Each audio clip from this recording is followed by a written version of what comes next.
What is the power of the vouch when someone vouches for you out there? Uh, it's sometimes it's hard to get from people, but it's basically somebody putting their name on the line, basically saying this guy is funny or this guy's. Now, broadcasting live from the Podcast Palace on Park Street in beautiful and dangerous Clearwater, Florida, it's the Comedians Uncorked podcast. And now, here are your hosts, Tony Gaud and Pat Largo. Hey, season 2 of the Comedians Uncorked podcast. I got Tony Gaud right here. My name is Pat Largo. We have another great one today from Los Angeles, Mr. E.L. Smith, a former Floridian, and now he's out west. But first off, big shouts out to our girl, Julie Drolshagen of Century 21 right here in beautiful Clearwater, Florida. She's getting you deals, buying and selling. You can contact her at 727-902-9233 or Julie at floridabeachbusiness.com. floridabeachbusiness.com. And you can get us anywhere you want at comediansuncorked.com, at Comedians Uncorked on Instagram, Facebook, and of course our YouTube channel. Lots of things there, including clips from all of our past and future interviews, such as today with E.L. Smith. Don't forget to click that subscribe button. We really appreciate that. This is a fun one, man. Yes, E.L. Smith. Yeah. We have him on our Zoom interview today. E.L. Smith, you may have already seen him in commercials like Shipped. Thank you. Oh. You got this. Whoa, I don't got this. Yes. Or you may have caught him on stage, especially if you're in LA. You may have caught him at the Laugh Factory many a times. The other day I went in the store with my 4-year-old, and I don't know if it's ever happened to you, but she picked up a Barbie doll. And I'm like, first of all, put that back. That's not Princess Tiana. No more white naked Barbies in my house. I'm not buying that. So I buy my items. I get in the car. I'm 12 miles down the road. I look in the back seat. My daughter has the Barbie doll in the back seat. It's like, oh my God. Like, that kind of sucks for you, Target, because I'm 12 miles down the road. I'm not turning back. You need to up the security game. You let a 4-year-old get over and you need like new manuals or something like that, right? But the next week she tried to do the same thing. She tried to pick up the same Barbie doll. I had to sit her down like, Kayla, sweetheart, you can't do that. You can't do that. But here, take these Beat headphones by Dr. Dre. Hold that. Those are $300. Hold that. See, we can do this. Team Smith, let's go. She's cool though. She got me this Apple Watch, so she's good. She's good. She has a certain set of skills.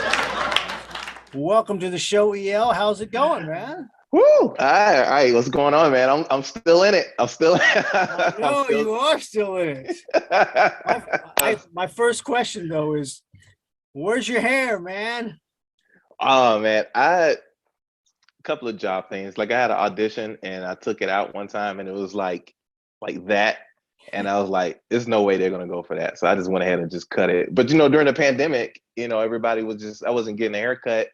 And I'm older now and I still have my hair. So I was like, let me just see what this can do before one day I wake up and I have to get the Michael Jordan and I have no choice. So oh man, well, I'll let you know a little secret. I'm actually going to get my cut this week too. Yeah. Like it's everywhere right now. Okay. Oh. Yeah. So I let me do it before, one day I don't have a choice. So I had a choice to grow it, but I'm too old for it now. So I should have did that earlier, but it's all good. Yeah. Well, I got to tell us a little bit, because we broadcast out of the Podcast Palace on Park Street here in Clearwater, Florida. Okay. We've been here a long time in Florida. Tony's a native. I'm close. EO's. Now, are you a native Floridian? I am. I'm from West Palm Beach, Palm Beach, Florida. Okay, cool, man. And you were there. Yeah. How long before you went out to make the trek to L.A.? So I started in Tallahassee. I went to Florida State and I used to host at a Comedy Zone. I ended up moving to Tampa. That's where I met Tony. Mm-hmm. And then started, asking them for spots at the Tampa Improv. Yeah, so started doing a little bit there, and I met someone, and I ended up moving to North Carolina. I didn't do it when I was in North Carolina for like 3 years, and I still had like that itch, but it was actually less opportunity than Florida in North Carolina, if you ask my opinion. So it kind of got discouraged, and then the opportunity came to move to Los Angeles, and I was like, you know what, man, let's do it, let's try it. So I I went out. I moved out here 2016. I didn't know anybody. I had one cousin out here. Didn't know anybody in comedy, and I just started hitting the ground, just running.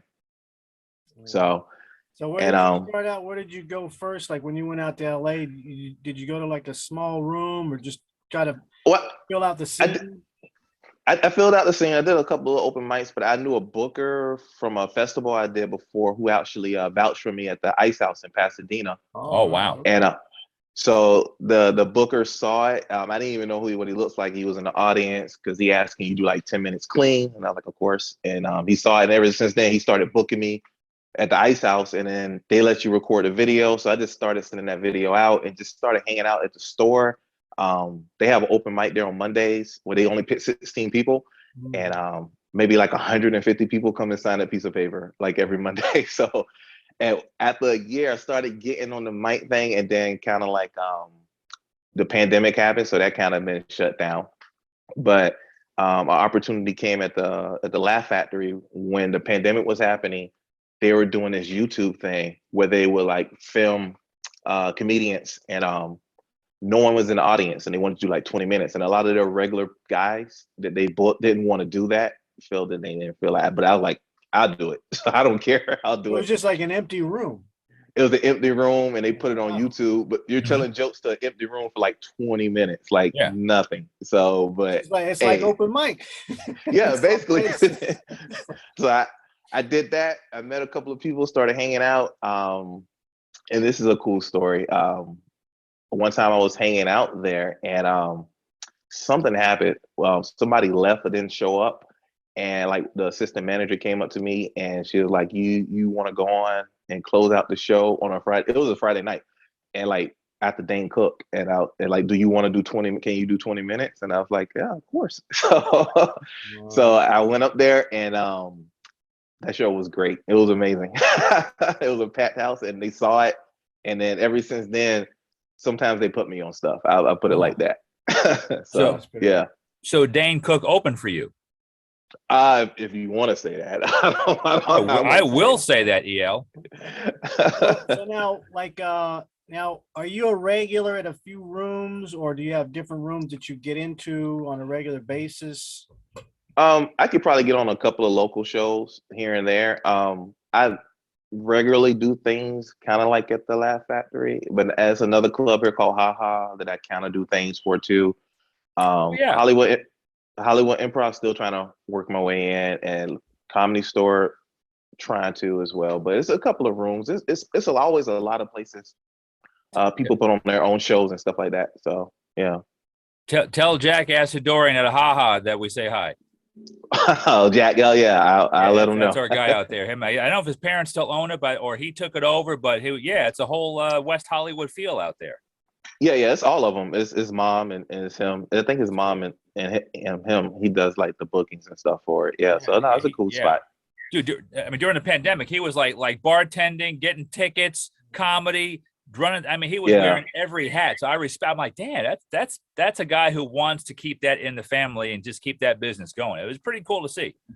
Yeah. He wears a lot of hats there, and he does comedy too as well. So, so tell me, like, just to follow up on something you mentioned earlier, just so the audience understands, what is the power of the vouch when someone vouches for you out there? It's sometimes it's hard to get from people, but it's basically somebody putting their name on the line, basically saying this guy is funny, or this guy's clean, or this guy is not going to brain down your club or make you lose money, or he's not going to say anything crazy or outrageous. And I'm putting my reputation on the line for this person. So it's almost like, and I find that when people vouch for you, it's almost either they really like you when they think you're really funny, or it's like almost, what can you do for me? Almost, can you get me if I vouch for you here and I know you play here, can you get me into there and I'll get you into there? It's kind of like trading. Transactional, yeah. So it's only those two things. People just don't do it out the goodness of their heart. It's always something. So business, always business. That's LA right there. That's LA in a nutshell right there. It is because there's so many people out here trying to do comedy. So it's everybody, even people who want to be actors, their agents tell them, oh, get into comedy. And so, and like when New Year's happens, I remember one time I was here for New Year, like around, New Year's resolution, and that 150 people was well over 200 at one point. So yeah. Well, speaking of now, what got you into comedy? Like what brought you to that point that you wanted to do it in the first place? Well, I was in West Palm, and I was going to a community college, and it always starts with a girl, right? All good stories. So I had a crush on this girl, and I was thinking of something fun I can do besides the movies and all that type of jazz. So I saw D.L. Hughley was at the Comedy Corner, and West Palm. So I bought 2 tickets. I went to her. I asked her. Of course, she said no. So I ended up going with this girl that was a friend of mine, and we ended up sitting in the front row. And I didn't know you're not supposed to sit in the front row at the D.L. Hughley show. And I had braces at the time, and he just picked off everybody in the front row. Yeah. And I was like, all right, that's what I want to do. Yeah, he's ruthless, man. It's like, so you see that. So that's what kind of initiated the spark then. Yeah. Then I always been like funny around family and stuff like that. And I was like, all right, I want to do this. So when I moved to Tallahassee, just got into it. And funny story, when I moved up there, I met Roy Wood Jr. He was still he was still in college there. He was like, I think he only had 1 more year. So I met him like at an open mic or something like that. And I told him, because he was super funny, that I wanted to be a comedian. And he started telling me things and giving me advice, and he let me do a couple of shows for him, and then he actually got me into the Comedy Zone right before he left at the one in Tallahassee. So yeah, that's right. Yeah, because you went to FSU. No, he was I think he did Florida A&M. Yeah, he went to Florida A&M. Yeah, and that's so cool. I was thinking about Roy when he were in that area. I was thinking about that because he was doing like radio in Birmingham. Yeah, and he's from Birmingham. He would drive bus back and forth to do shows in Florida. Like, he just has outrageous stories. Yeah, I can tell you firsthand, that guy was 100% dedicated to doing comedy. Like, that's what he wanted to do. But me, I was young, and I didn't think, I was doing it as a hobby, and it was fun. I was making a little bit of money. I didn't think anybody would blow up or become huge out of Tallahassee, Florida. So I didn't really keep that like connection or that real friend. Like, I didn't really blossom that friendship. I was like, oh, it's this guy that's helping me out. But then, next thing I knew, he just was doing this, that, and that. And now he's like super big. So sometimes he'll answer my text. In the clinic on this now. He's like, here's how it goes. But yeah, he was dedicated with it. Super dedicated. Well, now, do you like model yourself after anybody in particular, like writing style or process?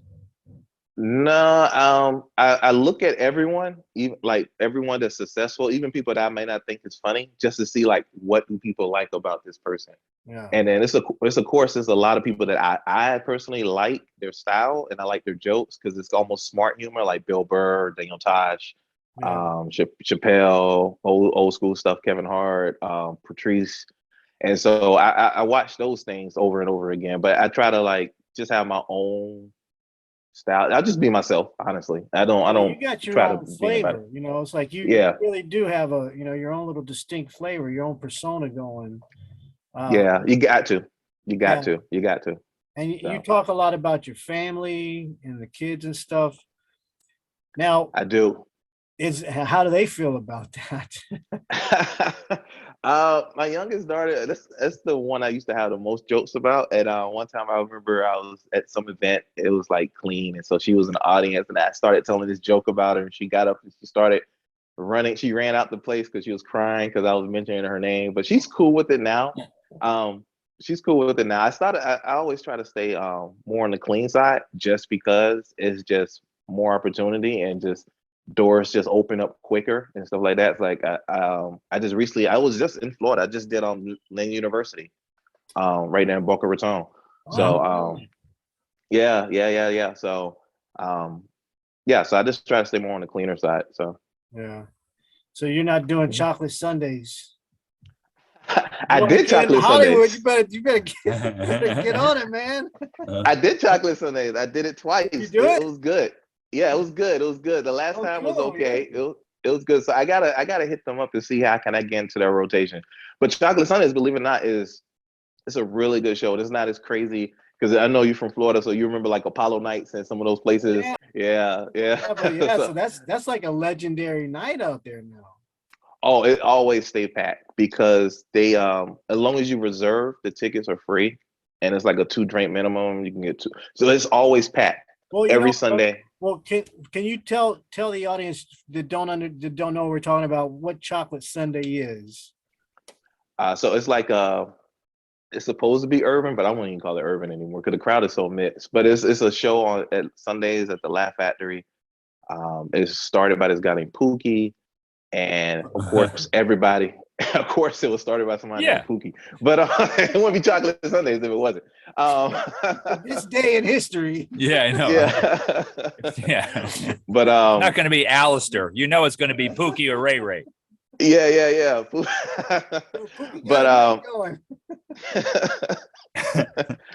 but yeah, all big name comics went through there, as like Kevin Hart, Cat Williams, all those people, and then people pop up there like all the time. Like I want to say this past November, Kevin Hart popped up and did like 15 minutes, and then got in his chauffeured car and left. Wow. The way you should. The life. Right. The way you should. That's how you leave the show. Right? Yeah. Now, when someone like a name like that comes in, like I assume there's a pecking order. Does he just kind of like Chappelle it? Does he come in, everyone clears the way, and then he does his thing and he leaves? Or how's that work when something like that comes in? I only seen a couple of these people pop in sometimes, which is really cool. Is what they do is so he came in at the very last of the show, so he didn't like bump anybody or anything like that, which is cool.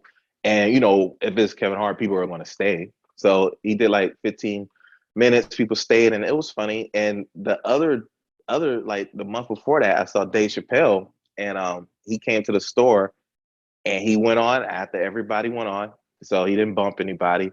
But he did like an hour and a half, and people stayed. Like the show ended at 11. He came on, did an hour and a half, and people I only saw like maybe 3 people walk out. Wow. So see that? Yeah. I wonder if that's a little something new for Dave, because we talked about this on one of our shows in season 1, that Dave was kind of getting that way in the last couple of years or so, where he would go on and do hour and a half, 2 or more, and bump everybody in the room, like nobody. Like he would just do, but no one was saying anything because it's Dave Chappelle. But one of my favorite stories was he was doing it at a club in New York, and he was just having a drink and just smoking the cigarettes and going on bumping and I was going to say, hey Dave, can we go now? No one's saying it, but they said that Chappelle looked to his right and he saw Dave Attell off stage, and he said, hey Dave, did you go on yet? And Dave shook his head no. And he goes, ladies and gentlemen, I'm done. Please welcome Dave Attell. So that's the kind of respect he had for Dave Attell. But he was just bumping everybody. So it's good to know now he's kind of just not bumping anybody. And he didn't bump anybody. It was after the show. So yeah. Now, well, have you had any encounters like that where you've had to follow a big name that just came in and just destroyed the room, and then you're like, okay, do I need to go? One time when I first moved here, I was at the Ice House and Arsenio Hall popped up. Oh man, nice. Wow. Yeah, he popped up. He came with this little notepad, and of course, when they said Arsenio Hall, everybody lost it. He did his little new jokes. People laughed. They had a good time. And then after that, he left like they usually do. And then after that, they're like, "Oh, here comes E.L. Smith." E.L. Smith. That's right. See, that's when they're supposed to use the intro. And by the way, Dane Cook featured for this next comedian, E.L. Smith.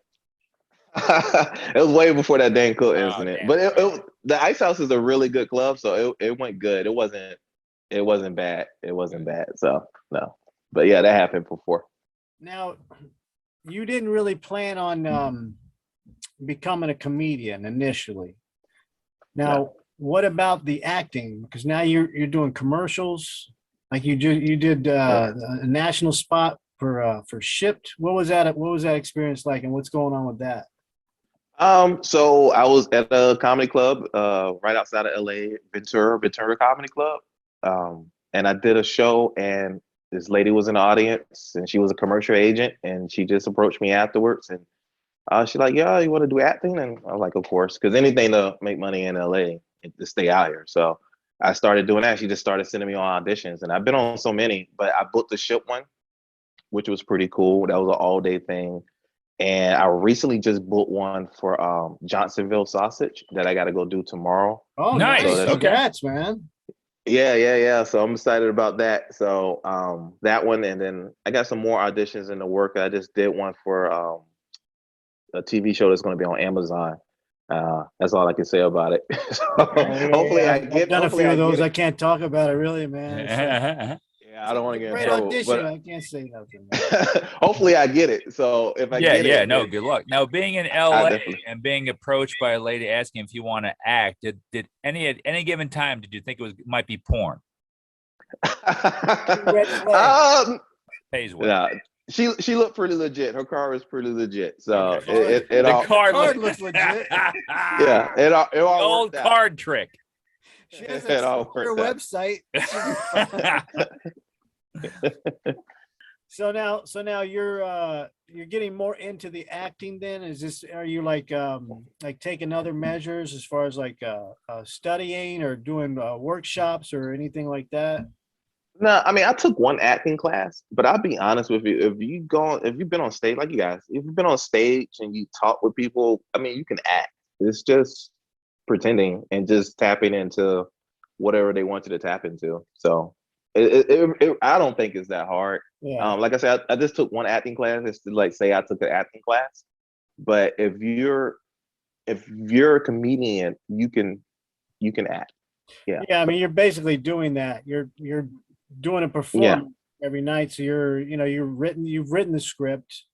Yeah. And you're acting out the parts, depending on what kind of comic you are. But like I see your comedy, you're physical, you act out the characters, the roles in your bits. If it's your family, you're acting out your daughter, you're acting out yourself.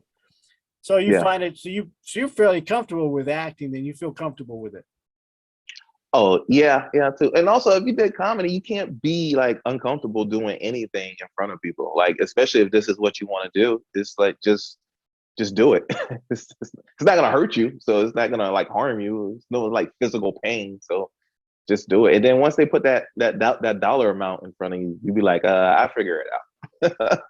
Right, you make it work. Now, I know you've been doing comedy longer, but right now, have you been bitten by the acting bug? Like, are you liking one or loving one more than the other right now? I like comedy. I mean, I love comedy. Acting's cool. I think it'll open more doors to do comedy. So, I mean, I'm not in love with acting. I mean, I'll do it, of course, but I'm more so want to be like I want to write for like late night or something like that, and then have like a big enough name where I can be like, oh, I'm coming to the Denver Improv or the Tampa Improv this weekend, and enough people know me to where I can like pat the room and stuff like that. But acting. Have you been submitting like writing or anything like that, or are you working on that angle? I'm working on that angle. I haven't really submitted. I submitted to some things, like NBC has this program. They stopped doing it since the pandemic, where they used to do like a workshop. Yeah. But I know I'm trying to. Yeah. So I'm trying to like meet more people in that space, but I'm not turned off towards acting just because if I act in enough stuff or enough bigger stuff, I can basically use that to do whatever or get into whatever I want. And then acting's not bad. It's not like it's terrible. Or like, I don't know, I dread doing it. So I mean, it's fun to do. It's fun. I love it, man. Yeah, I love doing it. Yeah. So now, well, have you considered like writing something for yourself and like a short film or something to that effect? I haven't, and I haven't even thought about that because I got to probably figure out where to put it in time wise. Just because, I usually go out. I haven't been out this week, but I usually go out like almost every night with the comedy. Just if I'm not hanging out or on a show, I'm trying to like network or meet people. Just have my face out there. Then I still, I got to pick up my daughter from school, and then I still got the little day job thing that I do. So that's a lot to balance. Yeah, it's a lot. And right now I'm in the process of moving. Oh wow. Yeah, so it's always go go go. So I don't know if I can fit that in, but possibly we'll see. We'll see. Wow. It's just a lot going on, man. Well, so how does, now you've got a lot going on right now, but what does it look like in the future? Like what's the end goal that you see getting to? Is there a succession of smaller goals, or is there just one ultimate goal that you want to reach as far as the entertainment itself, like encompassing the comedy, the acting, the writing? Right now it's probably the small goals, like become more of a regular at some of these comedy clubs. Do that. Also, I have a college agent, so to do a little bit more colleges as well, and just continue like to build up or attempt to build up the social media, just so, because I know that can just open doors. I really don't care for social media, but Yeah, it's necessary to like it do is. a lot of things. So just build that up, keep, getting on some of these shows and just getting in front of the right people. A lot of times in LA, this is being seen by the right person, the right agency. Some of these agencies, they still go out to comedy clubs, or they hear about you through this thing or that thing. So the more you're out there, the more you can, somebody can tap into, like, oh, have you seen this person, or you heard of this person? Oh, or they just happen to see you. Like I tell you not, and I'm not even exaggerating. If somebody from like UTA or a CAA was in the audience that night that I went on after after the Think Up, something would have happened, because that show was like awesome. Yeah. That's awesome. Yeah, but nobody was there. So you just got to be out. So be out and be around, and also continue just to work on yourself and get bigger and stuff. Because when people see that you're also serious about it yourself, they kind of like tag on to that. And real quick, you may have said before, how long you been in California now? Since 2016. Okay, so especially now getting out, because I know all my friends out there in LA, like I said, Jack and other people, Chris Cope, other friends of mine of the show and everything. You had all this downtime with COVID and just not being able to get out and do comedy. Did that get you down a little bit because you were doing your thing out there, and all of a sudden the doors for everyone's job was shut, basically? I would say yeah and no. It was a lot of Zoom shows, which was okay. I didn't mind. I would say yeah and no, and yeah, because things were starting, believe it or not, things were starting to like roll a little bit better for me. Like I just did chocolate Sundaes and they were really good. I got picked at the Comedy Store like 3 times in the last 2 months, and so that was looking good. And then all of a sudden the pandemic happened, and then all that stuff kind of like shut down. So that was the bad part. I knew comedy will eventually come back, just because everything's going to come back eventually. I mean, this is life. So just, if you want to quit, that means you just that's just your way out. But everything was going to eventually come out. It's just this time to like take a break, write more. And then also I liked it too, because it gave me a chance to slow down. I didn't have to go out almost every night or anything like that. Or my phone, somebody called. So I didn't have to go out almost every night. I can slow down. I can think about things. I can write more. I can watch comedy specials. I can still do things in comedy, but I don't have to like put in all that work. Because some of these places before pandemic, places was like the stores stay open till like 2 a.m. So, yeah. And after a while, I don't care who you are. After a while of going out or networking or being on shows, just hitting hard, it kind of like drains on you a little bit. So wears you down. Yeah. So especially when you're not making any headway. So like the Hollywood Improv, they have a show, a mic show where they pull names out of bucket, and it would be so many people, they would turn people away. So they capped it at 75 people. And so they'll pull names out of bucket, and you can be there for a whole 2 hours and not have your name pulled. And I would see people leave that upset, mad, angry. Yeah, I've seen that myself. Well, that's happened over at the Tampa Improv. We was over there and I was doing it. There's people would get mad because, hey, look, we only have so many slots and we're doing them random. So it's like, That's how it is, man. Yeah. So you got to have a story to tell. Nothing comes easy though, especially in entertainment, especially in comedy. I bought Kevin Hart's book before, and I listened to it on Audible. I just listened to Will Smith's book on Audible. You'll be surprised at how many like things that came in, roadblocks that came in their way, like huge, like I should quit moments came, you know, to them, and they still stuck it out. So if you're complaining about not getting picked at open mic, then you're not gonna make it. So yeah, that's part of the growth process, you know, being able to deal with that rejection or cancel, because you're gonna get double booked at some point. You're gonna get canceled, you know, your show's gonna get, you know, so you're gonna get taken off the schedule. So that's part of learning.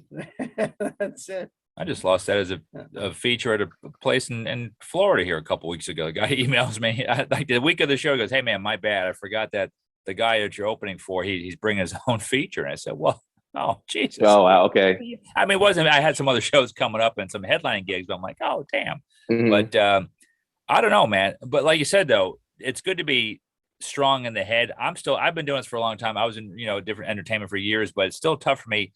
I do want to give up sometimes on stuff, just in general, because it's tough to hear those stories. Like you said, Will Smith and Kevin Hart, like he says before shows, everybody wants to be famous, but nobody wants to put the work in. And it's true. I hear that what he says. And I'm like, then you hear some of those roadblocks, like The Rock. The Rock has one of those big roadblock stories. He thought he was going to be in the NFL back in the day. He got cut by the Canadian Football League. And you know, he has a great story about the amount of dollars, like 5 or 7, whatever his production company is called. It's like called $7 and something, or $7.50. That's how much money he had in his pocket, and that's why he called it that production company. And he only had it. He only had that much because that's all the guy had when he robbed him. That's right. That's right. And it's just stories like that that make The Rock, but that's what he went down to. That's when he knew his wrestling was in his future. That's right. You have to go back to, and he didn't want to be one. And he beat some ass. Right. And doing that. Robbed the fans with $50 tickets. Now I got $50 in my pocket. It's definitely like that. Exponential as it got down the block. Yeah. Same robbery, more money. Kevin Hart has a good story. So when he was traveling up to New York, he finally got the opportunity to do something at the Comedy Strip. And this guy named Dave Lucien, who used to book it, he discovered like Eddie Murphy, Jerry Seinfeld. So Kevin Hart says, and this is Kevin Hart narrating his own book. So he said he goes there, he does his thing. He said he did good. And he said the booker called him in the back and told him, "I don't think this is for you. I've seen comedians and I don't think this is it for you." And he said he was so hurt by that. And he said he never played that club. And he talked to this other comedian, and the guy said, "That's only one person, one club. Just keep doing your thing." So, yeah. Isn't that something? So, that's just crazy. Yeah.